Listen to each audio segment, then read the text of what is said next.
നമസ്കാരം. ഗവർണർ ആരിഫ് മുഹമ്മദ് ഖാൻ വളരെ പെട്ടെന്ന് അവസാന ഖണ്ഡിക മാത്രം വായിച്ച് നയപ്രഖ്യാപന പ്രസംഗം അവസാനിപ്പിച്ച വിഷയത്തിൽ പ്രതികരണവുമായി കേന്ദ്ര വിദേശകാര്യ സഹമന്ത്രി വി മുരളീധരൻ. നയപ്രഖ്യാപന പ്രസംഗത്തിൽ അത് എഴുതിക്കൊടുത്തതിൽ കാര്യമായിട്ടൊന്നുമില്ല, വായിക്കേണ്ട മൂല്യം ഉള്ള ഒരു വിഷയവും അതിനകത്തില്ല എന്നത് മനസ്സിലാക്കി ആണ് ഗവർണർ ഇത്രയും പെട്ടെന്ന് ഇത് വായിച്ച് അവസാനിപ്പിച്ചത്, അവസാന ഖണ്ഡിക മാത്രം അവസാനിപ്പിച്ചത്. അത് ശരിയായ നടപടി തന്നെയാണ് എന്നാണ് വി മുരളീധരൻ പ്രതികരിച്ചത്.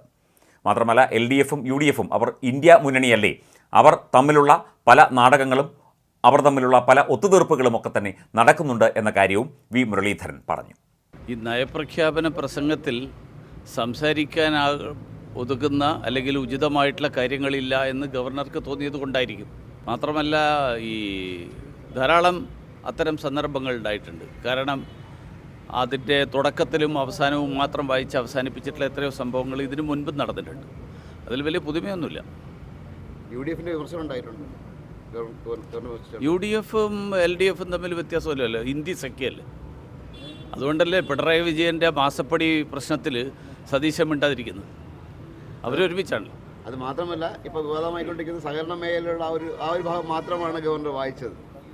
അതായത് ഗവർണർ നയപ്രഖ്യാപന പ്രസംഗത്തിൽ പറയാൻ പറ്റുന്ന കാര്യങ്ങളൊന്നുമില്ല എന്ന് ഗവർണർക്ക് തോന്നിയത് കൊണ്ടായിരിക്കും. കാരണം ഗവർണറെ കൊണ്ട് പച്ചക്കള്ളം പറയിപ്പിക്കാൻ ശ്രമിക്കുന്ന ആൾക്കാർ രാജ്ഭവനെ അപമാനിക്കുകയാണ്, അവഹേളിക്കുകയാണ്. അതുകൊണ്ട് അതിന് ഉചിതമായിട്ടുള്ള രീതിയിൽ ഗവർണർ പ്രതികരിച്ചിട്ടുണ്ട്. ചേട്ടാ, ഈ നവവോട്ടർ സംഘം കൊണ്ട് എന്താണ് BJP ഉദ്ദേശിക്കുന്നത്? നമ്മുടെ രാജ്യത്തെ യുവാക്കൾ വോട്ടർമാരാവുക, അവരെല്ലാവരും ജനാധിപത്യപരമായിട്ടുള്ള അവകാശങ്ങൾ വിനിയോഗിക്കുക എന്നുള്ളത് ഒരു ജനാധിപത്യത്തിൻ്റെ നിലനിൽപ്പിന് ആവശ്യമാണ്. അതുകൊണ്ട് പരമാവധി ആളുകൾ വോട്ട് ചെയ്യുക, നമ്മുടെ വോട്ടിംഗ് ശതമാനം ഉയരണം. ഒന്ന്. രണ്ടാമത്തെ കാര്യം, യുവാക്കൾ ജനാധിപത്യ പ്രക്രിയയിൽ താല്പര്യമെടുക്കണം. ഈ രണ്ട് കാര്യങ്ങൾക്ക് വേണ്ടിയാണ് ഭാരതീയ ജനതാ പാർട്ടി ഈ പരിപാടി